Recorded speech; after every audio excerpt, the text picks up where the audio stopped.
에레미야 20장 7절에서 18절. 엘리야 선지자가 하나님의 말씀대로 3년 6개월의 기근을 선포함으로 기근이 이스라엘에 찾아와 생계를 유지하기에 큰 어려움을 겪게 됩니다. 물론 엘리야도 예외는 아니었죠. 하나님은 까마귀를 통하여 역사하여 엘리야의 먹을 것을 공급하셨습니다. 까마귀에 이어 하나님은 사르밧 동네에 있는 과부로 하여금 엘리야의 먹고 사는 것을 책임지게 하셨습니다. 그리 시냇가에 거하던 엘리야가 진 보따리를 싸들고 사르밧을 향해 나아갈 때 이런 생각을 했을 것입니다.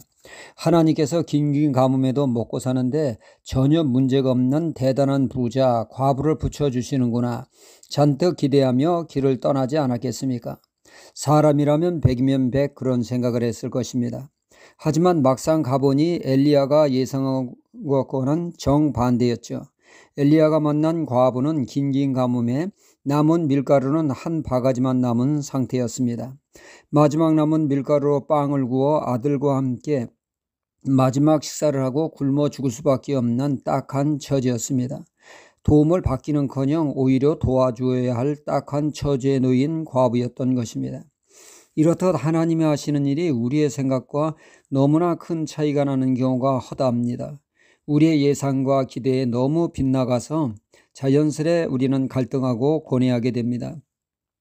하나님의 약속과 현실의 차이가 너무 나기에 혼란스러워하게 됩니다. 갈등하게 되죠.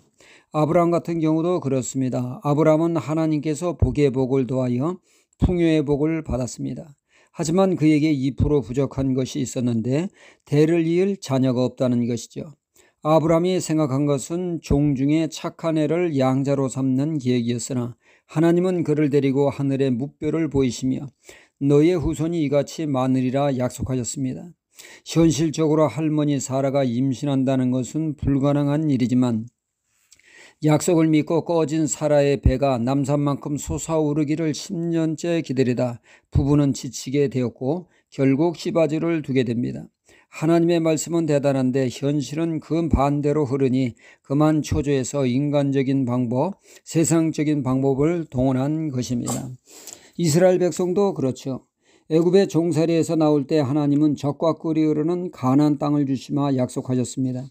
그들은 애굽을 떠나면서 이제 고생 끝 핑크빛 미래를 꿈꾸며 벅찬 발걸음을 내딛었지만 그들을 맞이한 것은 적과 꿀이 흐르는 땅이 아니라 거친 광야가 그들을 기다리고 있었습니다. 말씀과 너무도 다른 환경에 그들은 적응하기가 어려웠습니다. 모세는 졸지에 사기꾼 소리를 들어야만 했고 새빨간 거짓말쟁이가 된 것이죠. 그들은 말씀과 현실의 엄청난 차이의 갭을 바로 대처하지 못해 원망과 불평으로 방황하게 되었던 것입니다. 하나님의 백성에게 찾아오는 말씀과 현실의 차이를 잘 극복하지 못하면 방황하게 되어집니다. 오늘 말씀의 에레미야도 이런 문제에 봉착하게 되어집니다. 에레미야 1장에서 하나님이 에레미야를 부르실 때에 그는 이스라엘 민족을 뛰어넘어 열방의 선지자, 즉 세계적인 말씀의 사역자가 될 것이라고는 원대한 꿈과 비전을 주셨습니다. 하지만 그의 현실은 너무나 처참했습니다. 열방은커녕 이스라엘의 선지자로도 인정받지 못하고 배척을 당하며 조롱을 당하는 처지에 있습니다. 그가 생각하기를 그가 하나님의 말씀을 선포하면 베드로가 말씀을 전할 때 3,000명, 5,000명 때로 하나님께로 돌아오는 역사가 있어야 하는데 그런 일은 하나도 일어나지 않았습니다. 그 누구도 그의 말씀에 반응하여 회개하여 하나님께 돌아오는 자는 없고 오히려 말씀에 반발하며 그를 대적하니 고통스럽습니다. 사역의 열매는 눈 씻고 찾아보아도 찾아볼 수 없습니다. 공연히 헛수고만 하는 것 같습니다. 그리하여 그는 갈등하며 의기소침해 있었던 것입니다. 하나님의 약속의 말씀과 현실적 계리에 대한 답을 가지고 있을 때 갈등과 고뇌를 뛰어넘어 믿음의 행전을 계속하게 되어집니다. 욥이 그 엄청난 시련과 고난 속에 그의 신앙이 침몰하지 않은 것은 끝까지 믿음을 지킬 수 있었던 것은 고난의 답을 찾았기 때문입니다.